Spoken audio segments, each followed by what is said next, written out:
Subscribe करें, like करें और शेयर करें। तो चलिए शुरू करते हैं आज की कहानी। एक शांत पहाड़ी कस्बे में, जहाँ पुराने पेड़ और भूले बिसरे रास्ते थे, एक पुराना लगभग वीरान गेस्ट हाउस था जिसका नाम था मेपल रेस्ट। अब वहाँ कुछ ही मुसाफिर ठहरते थे और केवल बहादुर लोग ही कमरा नंबर 9 के बारे में पूछते थे। वह कमरा जो सालों से बंद पड़ा था, जहाँ केवल धूल और सन्नाटा जमा होता था।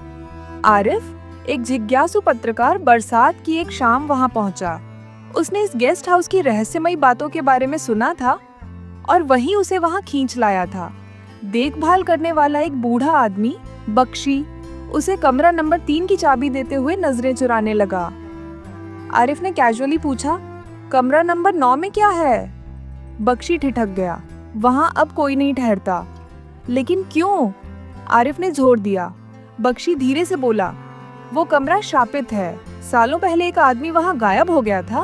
मेहमान कहते हैं रात में वहाँ फुसफुसाहटें सुनाई देती हैं, चीजें अपने आप हिलती हैं। आरिफ का पत्रकार मन जाग उठा।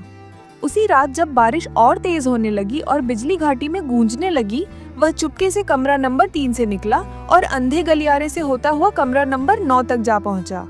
दरवाजा पुराना था, पेंट उखड़ा हुआ, पर हैरानी की बात ये थी कि वो अनलॉक था। अंदर की हवा भारी और बासी थी।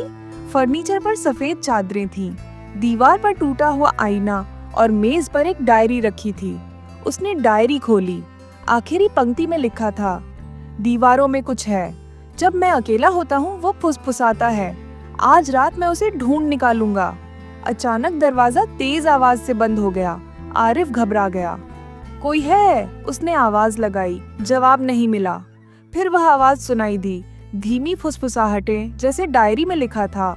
कोई शब्द नहीं, सिर्फ दीवारों के अंदर से आती अनजानी बड़बड़ाहट। वह धीरे धीरे पीछे हटा, दिल जोर से धड़क रहा था।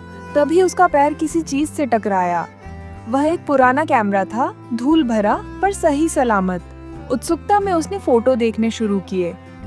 आखिरी तस्वीर में एक धुंधला चेहरा दिखाई दिया जो पर्दों के पीछे से देख रहा था, लेकिन कमरे में तो कोई और नहीं था। अब आरिफ डर से कांपने लगा। उसने बाहर निकलने की कोशिश की, पर दरवाजा नहीं खुला। फुसफुसाहटें अब तेज हो चुकी थीं और अब उसमें शब्द बनने लगे थे, तुमने दरवाजा खोला है, अब यहीं रहो। अचानक बख्शी वहां पहुंच गया और जोर लगाकर दरवाजा खोल दिया। कमरा नंबर 9 कभी नहीं खोलना चाहिए था। अगली सुबह आरिफ बिना कुछ कहे सफेद चेहरा ले वहां से चला गया। उसने कभी ये कहानी प्रकाशित नहीं की, कभी मेपल रेस्ट वापस नहीं गया।